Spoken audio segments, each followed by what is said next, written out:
नमः शिवाय दोस्तों, हर हर महादेव। स्वागत है आपका मेरे इस यूट्यूब चैनल बुद्ध शक्ति दर्शन में। आशा करता हूं कि आप सभी स्वस्थ एवं कुशलता से होंगे। दोस्तों, ये जो वीडियो बना रहा हूं मैं, ये आपको समझाने के लिए बना रहा हूं कि नवरात्र में पूजा कैसे की जाती है, क्या विधि है पूजा की, और इसमें क्या क्या चीज़ें लगती हैं, और किस प्रकार के पूजा करने से माँ संतुष्ट होती हैं और आपका कल्याण करती हैं। तो चलिए दोस्तों, शुरू करता हूँ मैं। देखिए दोस्तों, सर्वप्रथम क्या है कि जब भी आपका नींद खुले, मान लीजिए प्रथम तिथि को, नवरात्र के पहले दिन, तो उस दिन सर्वप्रथम माँ नौ दुर्गा का स्मरण करिए। आप माँ 108 दुर्गा का, जैसे ही आप शैया से उठते हैं, बेड से अपने उठते हैं, स्मरण कीजिए उनके 9 स्वरूपों को, प्रणाम करिए उनको, और जो भी बात है उनसे आप कहिए मेरा कल्याण करिए माते, मेरे सभी दुखों को हरण करिए। इसी के साथ आप उठिए पहले प्रणाम करते हुए, और पहला दिन है तो माँ शैलपुत्री का स्मरण अवश्य करिएगा, उनको प्रणाम करिएगा, और इसी के साथ अपने दैनिक क्रियाओं से निवृत्त होते हुए आप कार्य करिएगा। और देखिए दोस्तों, नीम का दातुन ना करिएगा, इसमें दातुन किसी और चीज़ का आप कर सकते हैं, नीम का दातुन ना करिएगा। नीम के पेड़ का बिल्कुल आपको स्पर्श नहीं करना है। आप प्रणाम कर सकते हैं, जो भी नीम का पेड़ का पूजा हो रहा होगा उससे आप प्रणाम कर सकते हैं, लेकिन उस पेड़ का उपयोग किसी चीज़ का मत करिएगा अब नवरात्र में। जो भी पहली बात, जब भी आप स्नान कर के अपने घर में अब आते हैं, तो सर्वप्रथम जो आपकी मूर्ति है, फोटो है, माँ की प्रतिमा जो भी है, लाल चुनरी जो कि बहुत ही बढ़िया हो, आपका जैसा भी सामर्थ्य हो उसके अनुसार माँ को सर्वप्रथम लाल चुनरी का वस्त्र ओढ़ाइएगा, और ओढ़ाने के बाद माँ को प्रणाम करिएगा, और उसके बाद जो भी आपको करना है, जल दीजिए माँ को, दीपक जलाइए, आरती करिए, उनकी स्तुति कीजिए, उनकी तिलक लगाइए माँ को। और ये सभी चीज़ों को करने के बाद दोस्तों, आपको एक माला जप करना है।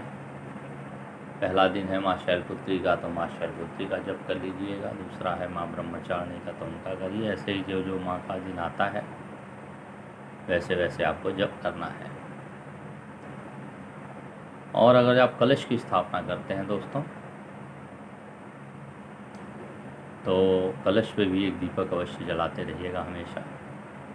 कर्पूर का प्रयोग जरूर करिएगा दोस्तों, कर्पूर का प्रयोग आवश्यक होता है हर पूजन में। दशांग होगा तो दशांग का ही प्रयोग अवश्य करिएगा। और इसके बाद दोस्तों संकल्प जरूर लीजिएगा।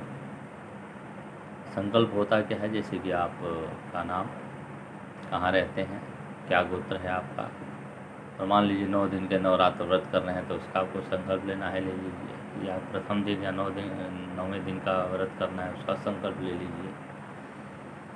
या आपको नवरात्र के पूरा सप्तशती का पाठ करने का संकल्प लेना है तो उसका संकल्प ले सकते हैं आप, लेकिन संकल्प जरूर लेना होता है। संकल्प लेने से ही आपका जो पूजा की प्रक्रिया होती है वह पूर्ण मानी जाती है। और इन सभी चीज़ों को करने से पहले, स्नान करने के बाद आपको यज्ञोपवीत धागा या जनेऊ धारण अवश्य करना है। अगर जो आप शादीशुदा हैं तो 6 धागे का जनेऊ, अगर जो आप शादीशुदा नहीं हैं तो 3 धागे का जनेऊ। ये याद रखिएगा, क्योंकि बिना जनेऊ के आपकी पूजा अपूर्ण मानी जाती है। उसके बाद जब कर लेते हैं, सप्तशती का पाठ कर लीजिए आप। 9 दिन होते हैं, जैसे जैसे आपको डिवाइड कर रहा है अपना बांट लीजिए कि इतने दिन में हमको इतना इतना पाठ करना है। भोग लगाने के बाद, पाठ करने के बाद, जब करने के बाद माँ को साष्टांग प्रणाम करिए, उनके चरणों में गिर जाइए।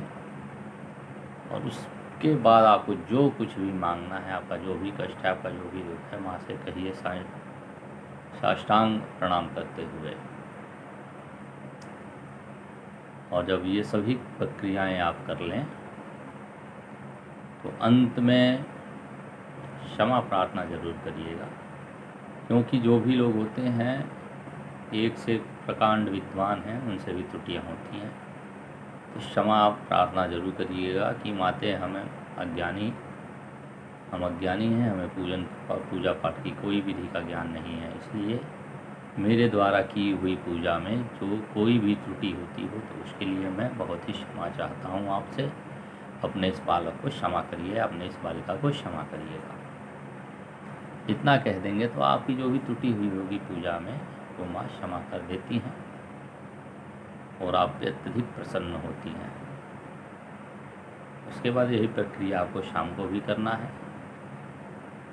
और बता चुका हूँ कि 9 दिन की नवरात्र व्रत हैं, तो आपको खाट पे या बेडरूम में बेड पे नहीं सोना है। चौकी बना लीजिए या भूमिशैया बना लीजिए और उस पर किसी और को बैठने ना दीजिएगा दोस्तों। स्वयं जो 9 दिन का नवरात्र है वही बैठे। फलाहार करिएगा, भोजन की कोई आवश्यकता नहीं है, फलाहार करते रहिए। और 9 दिन के नवरात्र हैं तो 10वें दिन हवन करना है आपको। और 10वें दिन हवन के बाद आप जो भी 9 कन्याओं को भोजन कराना है आप कराइए, कोई दिक्कत नहीं है।